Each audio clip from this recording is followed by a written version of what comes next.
नमस्कार मित्रों, मैं आपका मित्र दीपक तनेजा आप सभी का स्वागत करता हूं आपके सबसे लोकप्रिय चैनल यूर कास्ट। मित्रों, जैसे कि हमने पिछले हफ्ते आप सभी से प्रॉमिस किया था कि अष्टम में बैठे चंद्रमा से संबंधित रोगों के सिवा भी क्या प्रभाव हो सकते हैं, उसके विषय में आज हमें आदरणीय उत्तरा दीदी सिखा रही हैं। मैं आप सभी के सहयोग से उनका स्वागत करता हूँ। नमस्कार दीदी, आपका स्वागत। नमस्कार नमस्कार दीपक जी। एक्चुअली क्या है कि चंद्रमा क्योंकि हमारे लिए बहुत ही महत्वपूर्ण है, हालांकि इसको ग्रह कहते हैं हम, किंतु ये उपग्रह है पृथ्वी का और पृथ्वी के चक्कर लगाता है और हमारे जीवन को बहुत अधिक प्रभावित करता है। और विशेष रूप से अगर वो अष्टम भाव में आता है तो और ज्यादा।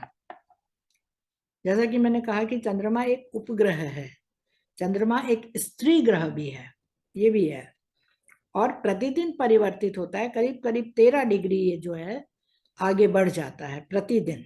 ये कभी भी वक्री नहीं होता है। और जो ग्रह इसको देखते हैं या इससे युति करते हैं चंद्रमा से, वो इसको प्रभावित करते हैं।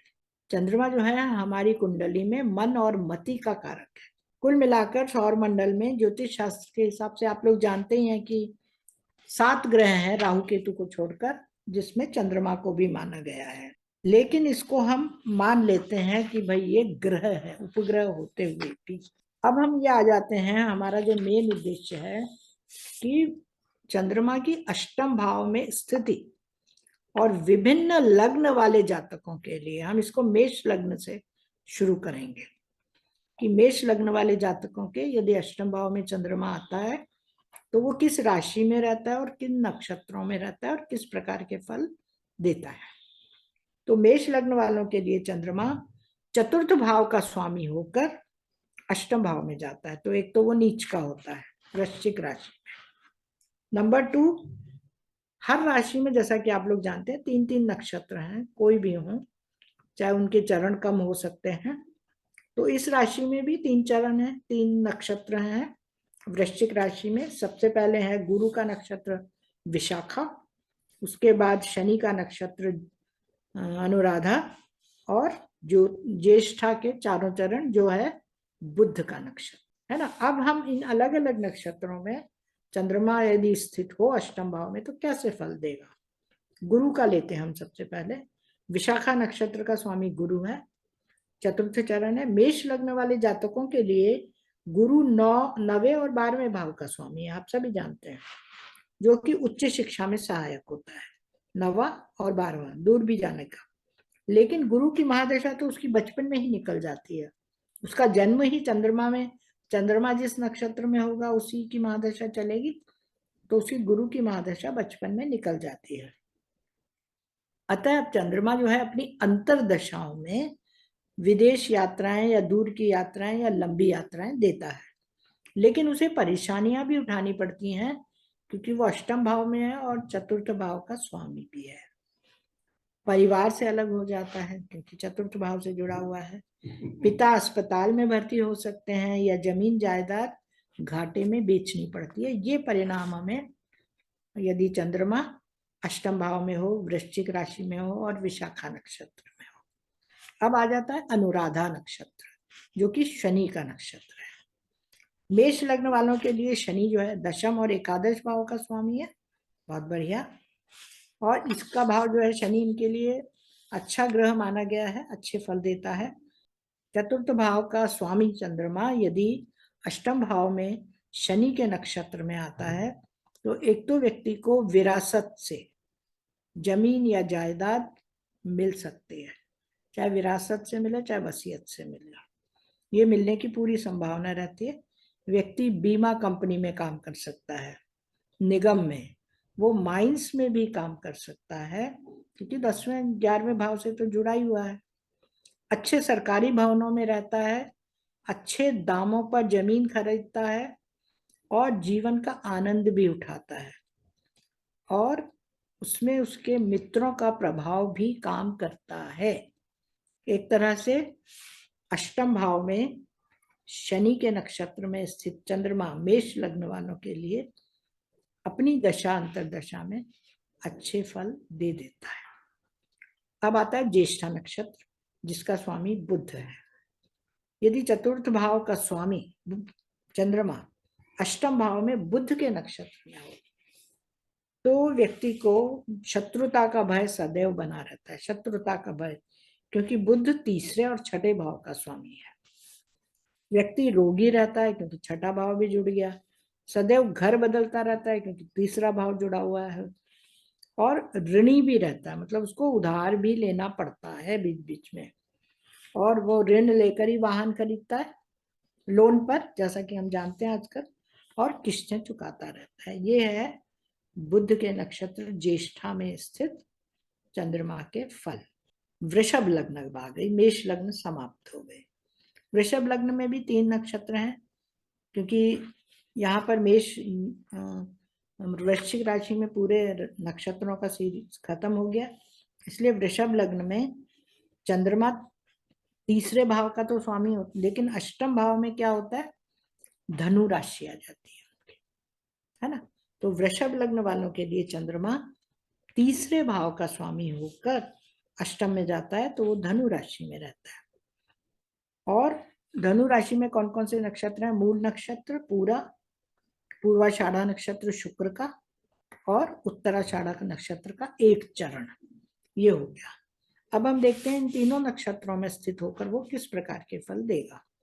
यदि वो मूल नक्षत्र में है स्थित, जो केतु का नक्षत्र है, तो हमें सबसे पहले यही देखना होता है कि केतु कहाँ पर स्थित है कुंडली में, उसी के हिसाब से वो फल प्रदान करेगा।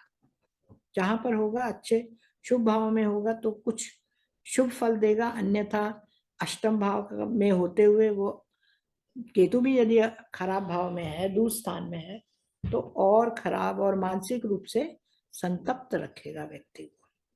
अब आता है पूर्वाषाढ़ा नक्षत्र, इसका स्वामी शुक्र है।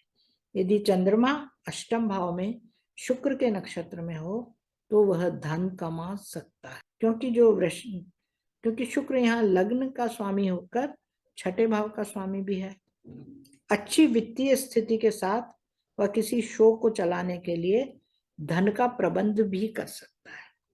शुक्र जो है इनके लिए लग्न और छठे भाव का स्वामी है, उसकी स्थिति भी हम देख लें, उस भाव से भी जुड़ता है, और लग्न और छठे भाव से तो वो जुड़ता ही है। हालांकि स्वास्थ्य संबंधी समस्याएं अवश्य कुछ रह सकती हैं, क्योंकि छठा भी जुड़ा है, आठवां भी जुड़ रहा है, और चंद्रमा मानसिक रूप से जुड़ रहा है। अब आता है उत्तराषाढ़ा नक्षत्र, इसका प्रथम चरण।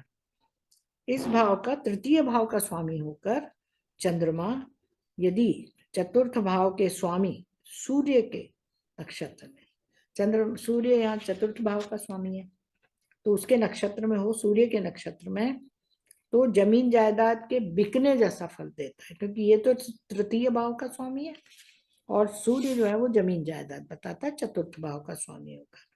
या फिर स्थायी संपत्ति में भी कमी आने की संभावना रहती है।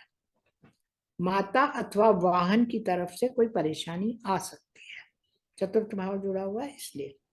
कुछ लोग घर भी बदल सकते हैं, क्योंकि मकान मालिक उनको तंग कर सकता है, इसलिए नहीं कि भाई कोई और रीजन है, मकान मालिक के तंग करने के कारण वो घर बदल सकते हैं। मकान मालिक छठे भाव से हम देखते हैं। अब आती है मिथुन लग्न।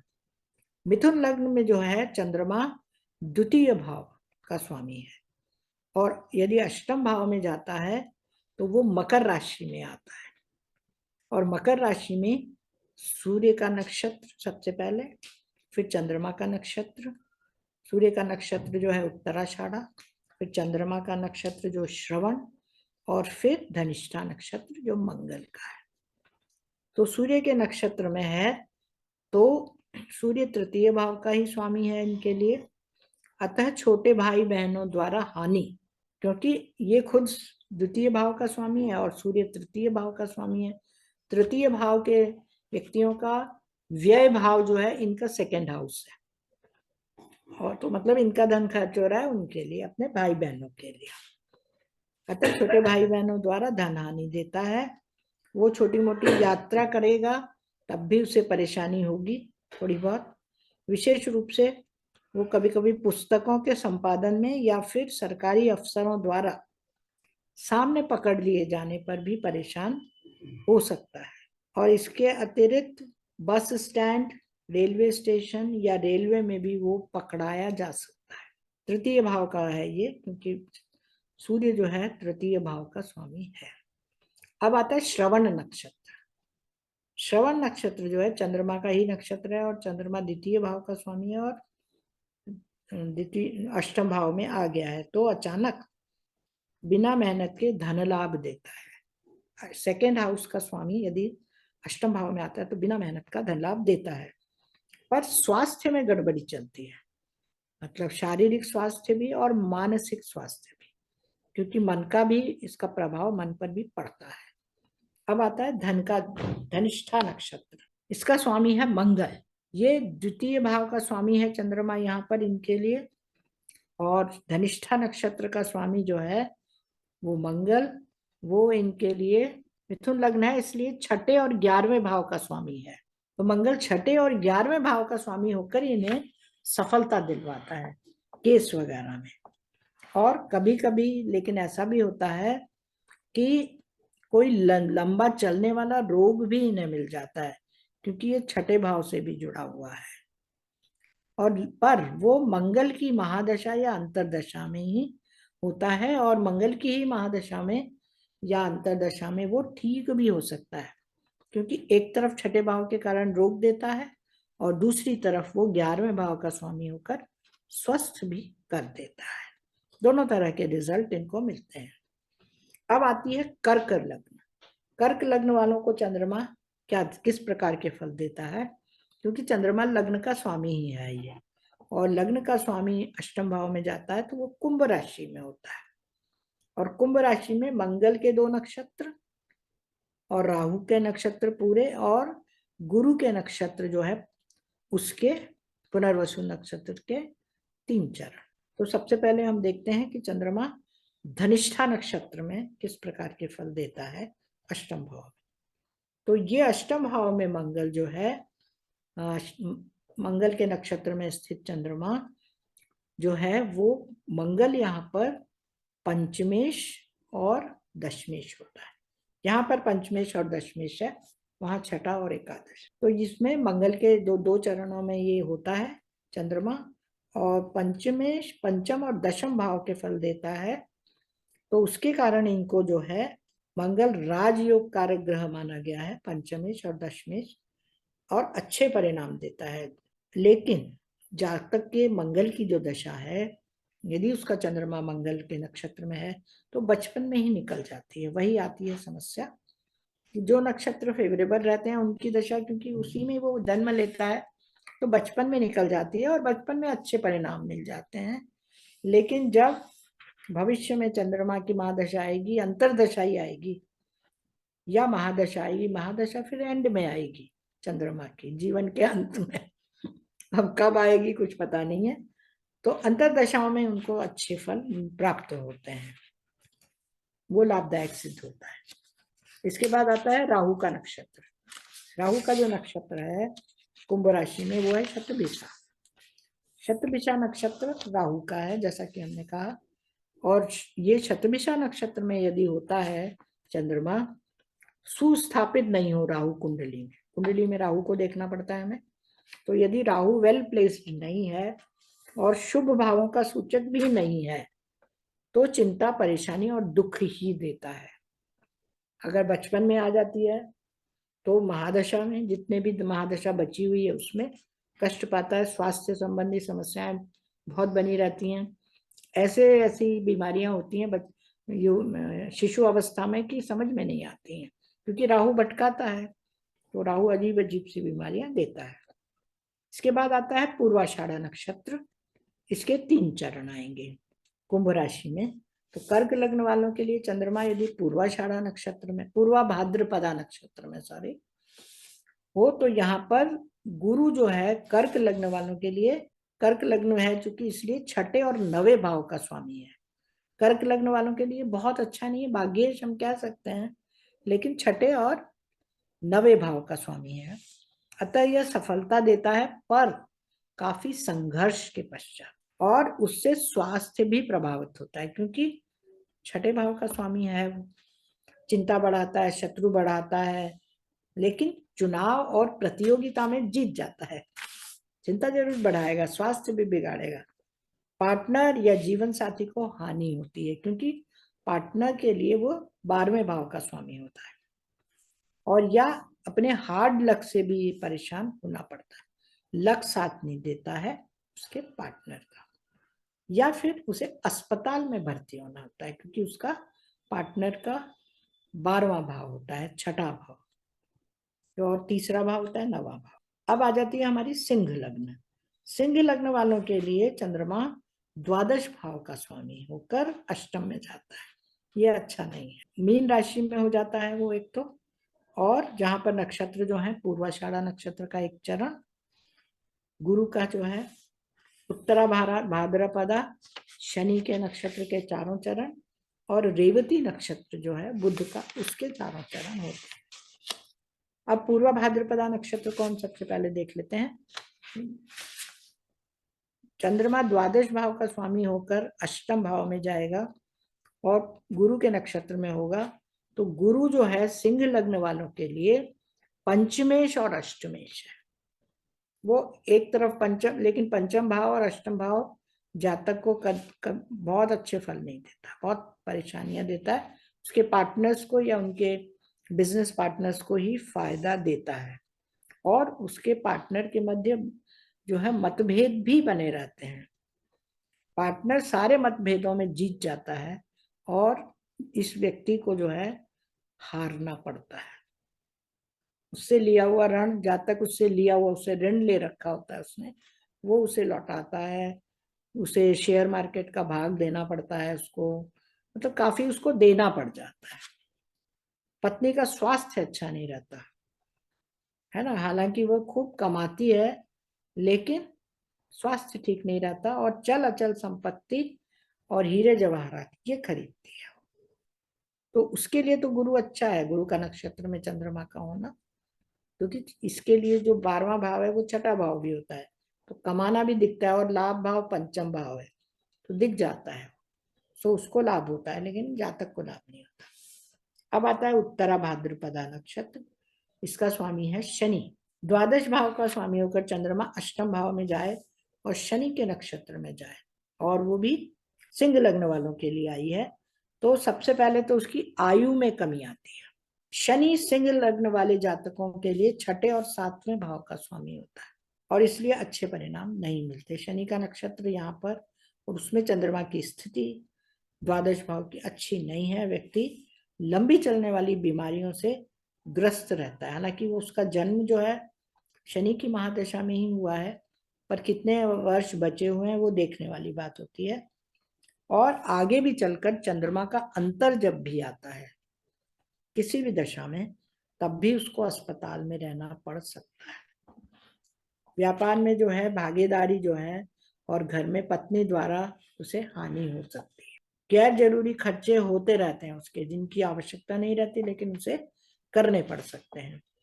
वो अत्यधिक आमदनी का आकलन कर लेता है, एस्टिमेट कर लेता है, करता है, लेकिन चिंता करता रहता है उसकी होएगी कि नहीं होएगी इतनी, और अत्यधिक देरी से सफलता मिलती है, और हमेशा जब तक होता नहीं है उसका काम, डाउट से भरा रहता है कि पता नहीं क्या होगा क्या होगा। अंत में आता है रेवती नक्षत्र सिंह लग्न वालों के लिए। द्वादश भाव का स्वामी चंद्रमा यदि अष्टम भाव में हो और रेवती नक्षत्र अर्थात बुध के नक्षत्र में हो, तो फिर वह कुछ भाग्यशाली अवश्य साबित होता है, क्योंकि बुध जो है इनके लिए धनेश और लाभेश है, तो इसके कारण उसको लाभ देता है बिना मेहनत का। वो ऐसी जगह खर्चा करता है, मतलब निवेश करता है, जैसे शेयर मार्केट होते हैं ना, इस टाइप में वित्तीय स्थिति उसकी अच्छी उसको लाभ दे देती है, निवेश सही जगह निवेश करने से। अनेक शुभचिंतक और भाग्यशाली पार्टनर उसके साथ व्यापार करते हैं, और वो लाभ आपको मिलता है, मतलब जातक को मिलता है। ये हुई सिंह लग्न। अब अंत में हम आ जाते हैं आज कन्या लग्न वालों के लिए, क्योंकि ये लंबा हो जाएगा, इसलिए हम इसका तुला लग्न से लेकर और मीन लग्न तक के लोगों के लिए हम अगले हफ्ते बताएंगे। तो कन्या लग्न वालों को यदि हम देखें, तो उनके लिए चंद्रमा एकादश भाव का स्वामी होकर अष्टम भाव में आता है, तो वो मेष राशि का होता है। मेष राशि में आ जाता है। और इस राशि में अश्विनी, भरणी और कृतिका, ये 3 नक्षत्र हैं। तो हम सबसे पहले अश्विनी नक्षत्र देख लेते हैं। तो चंद्रमा यदि अष्टम भाव में है और केतु के नक्षत्र में है तो अच्छा नहीं है। जैसा कि हमने पहले भी आपको बताया कि केतु के नक्षत्र में आपको सबसे पहले केतु की स्थिति ही देखनी पड़ती है और उसको देखें। और इसमें क्या होता है कि यहाँ पर अष्टम भाव में केतु के नक्षत्र में थोड़ा सा भ्रमित भी हो जाता है। मेष राशि है इसलिए हड़बड़ाने का स्वभाव हो जाता है, जल्दबाजी का, और हर वक्त थोड़ा सा क्रोधित या रौब झाड़ने की आदत होती है, बदला लेने की, ये सारी। अब आता है भरणी नक्षत्र। भरणी नक्षत्र जो है एकादश भाव में दूसरे भाव और 9वें भाव का स्वामी होता है शुक्र के नक्षत्र में, और खुद एकादश भाव का स्वामी है। तथा इससे ना इसके पास धन प्राप्ति की अच्छे योग बनते हैं, मित्रों की भी अधिकता होती है उसे, और पिता का स्थानांतरण होता है या ट्रांसफर होता है जिससे उसे पिता से अलगाव हो जाता है। ये चीज है, क्योंकि अष्टम में आ गया, 9वां भाव पिता का है। चाचा या ताऊ से भी हानि होती है, दामाद या पुत्र वधु द्वारा भी हानि होती है। पत्र प्रथम, क्योंकि पंचम भाव प्रथम संतान का है, पुत्र या पुत्री का है, तो इनको लाभ हानि हो सकती। अब उसके बाद आ जाता है कृतिका नक्षत्र का प्रथम चरण। चंद्रमा यदि अष्टम भाव में हो और सूर्य द्वादश भाव का स्वामी है, उसके नक्षत्र में हो, तो उसको फिर मित्रों से हानि होती है। मित्रों के कारण उसे टैक्स या जुर्माना भरना पड़ता है, या कोर्ट उसे जुर्माना भरने का आदेश देता है, उसे सजा भी हो सकती है। पिता पूर्वजों की संपत्ति दूसरों को दे सकता है, इसको ना देकर। ये जो फल है, ये अष्टम चंद्रमा के हमने विभिन्न लग्न, मेष, वृषभ, मिथुन, कर्क, सिंह और कन्या लग्न वालों के लिए देखे हैं।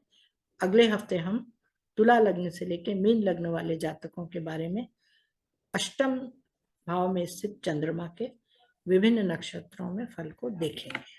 धन्यवाद। बहुत बढ़िया, बहुत ही उत्तम वीडियो, बहुत ही सटीक वीडियो, बहुत अच्छी जानकारी। मैं आशा करता हूँ सभी विद्यार्थी और जिज्ञासु वर्ग इसका पूर्ण लाभ लेंगे और अप्लाई करके चेक करेंगे, नोट्स भी बनाएंगे और अप्लाई भी करेंगे और चेक भी करेंगे और वो कंफर्म भी करेंगे कि कितने परसेंट आप सेटिस्फाइड हैं। जी हाँ। बहुत ही बढ़िया जानकारी है, सटीक जानकारी, तो आप लोगों को भी बहुत कुछ सीखने को मिलेगा। एक्चुअली हम लोग अक्सर चंद्रमा को बस ये कह देते हैं अष्टम चंद्रमा है, अष्टम चंद्रमा है, उसके फल क्या होंगे वो हमें समझ नहीं आते। हम केवल मानसिक रूप से अधिक ध्यान देते हैं, लेकिन विभिन्न भावों को लेकर कि वो किस भाव का स्वामी है और किस ग्रह के नक्षत्र में जुड़ा हुआ है और किन भावों से जुड़ा हुआ है, उसके फल देखने चाहिए। बहुत बढ़िया वीडियो। उत्तरा दीदी शिक्षा एवं कंसल्टेंसी दोनों सर्विसेज देते हैं, उनका मोबाइल नंबर यहाँ पर दिया हुआ है। किसी भी व्यक्ति को कोई भी सर्विसेज चाहिए हो, शिक्षा संबंधित या कंसल्टेंसी संबंधित, आप उनको डायरेक्टली अप्रोच करें। इसी के साथ आज के लिए बस इतना ही। नमस्कार, धन्यवाद।